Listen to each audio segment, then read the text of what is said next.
শুভ নববর্ষ সবাইকে। নতুন বছরে এটাই আমার প্রথম ভিডিও।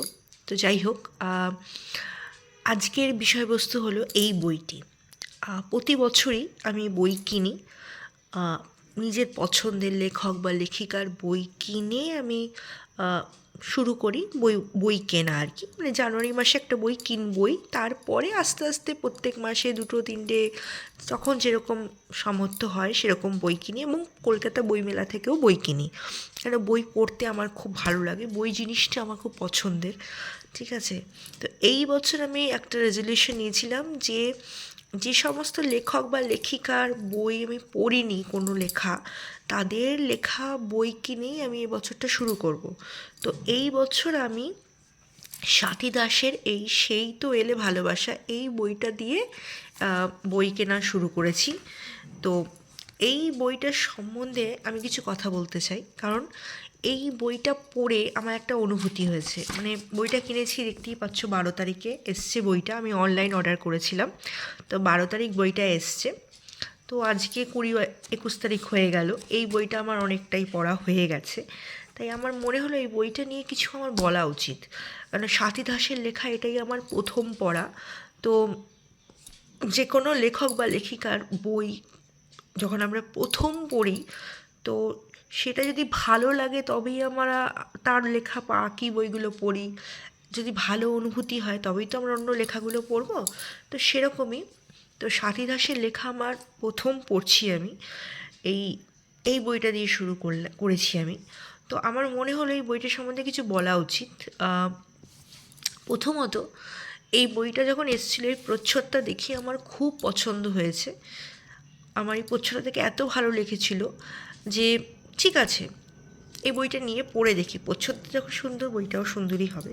তো যাই হোক, তো এটা যখন আমি পড়া শুরু করি, প্রথম 10-12 পাতা 15 পাতা আমার একটু একটু মানে কী বলবো, অসুবিধা হয়নি, কিন্তু আমার একটু একটু মনে হয়েছিল স্লো। মানে হয়তো ক্যারেক্টারগুলোকে বোঝানোর জন্য যে যে যে ক্যারেক্টারগুলো রয়েছে সেগুলো কীরকম টাইপের বা কে কে রয়েছে, তাদের সাথে তাদের সম্পর্কগুলো কী, সেগুলোকে বোঝানোর জন্য প্রথম প্রথম একটু মনে হয়েছিল স্লো।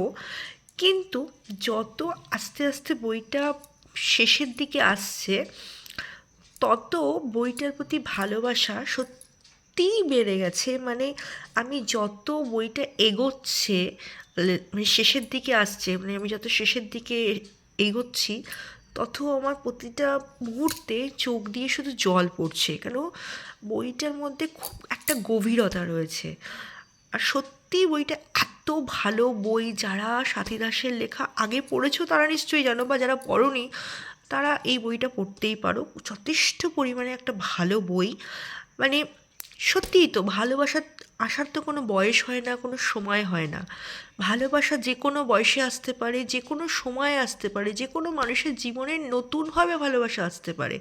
বা হয়তো মানে আমরা মনে করি যে আমাদের হয়তো কোনো সময় ব্রেকআপ হয়ে গেল, বা কারোর ডিভোর্স হয়ে গেল, বা কেউ হয়তো ছেড়ে চলে গেল, তখন আমাদের মনে হয় জীবনটা হয়তো থেমে গেল, জীবনে ভালোবাসা থাকলো না, এরকম একটা ব্যাপার। ঠিক আছে, কিন্তু না, ভালোবাসা আসার ঠিক সময় সে আসবেই। এবং সবথেকে বড় কথা, অনেক সময় আমরা কি করি, আমরা আমাদের জীবনে এমন মানুষদের নির্বাচন করি যারা হয়তো আমাদের জন্য সঠিক নয়। ঠিক আছে, তাদের আমরা নির্বাচন করে ফেলি, ভাবি যে আমরা ভালোবাসি, কিন্তু না, সেটা হয়তো ভালোবাসা নয়। সঠিক মানুষটা জীবনে ঠিক সময়তেই আসবে, এবং সত্যিই সে আসবে। এই ভরসাটা তোমাকে রাখতেই হবে যে ভালোবাসা সঠিক সময় সঠিক মানুষটা তোমার জীবনে ঠিকই আসবে। আর এটা তো ভালোবাসার দিক দিয়ে হলো।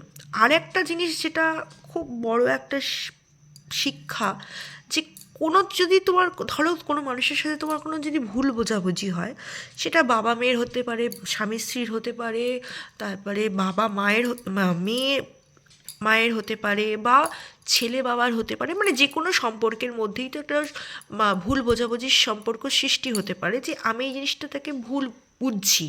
কিন্তু বা ধরো কোনো কারণে আমার স্বামীকে বা আমার মাকে বা আমার বাবাকে ভুল বুঝলাম কোনো একটা কারণবশত, ঠিক আছে, কিন্তু এই বইটাতে দেখলাম যেটা শিক্ষা পেলাম, সেই শিক্ষাটা হলো যদি তোমাকে কেউ ভুল বোঝে, ঠিক আছে, সেই ভুলটাকে তুমি যদি তাকে সেই মুহূর্তে যদি তাকে তুমি ঠিক বোঝানোর চেষ্টা করো না, যে তুমি এটা ভুল বুঝছো, আমাকে এই জিনিসটা আমি করিনি বা এই জিনিসটা সঠিক নয়, সে কিন্তু বুঝবে না, সে আরও তোমাকে ভাববে তুমি তোমার সাফাই গাওয়ার চেষ্টা করছো।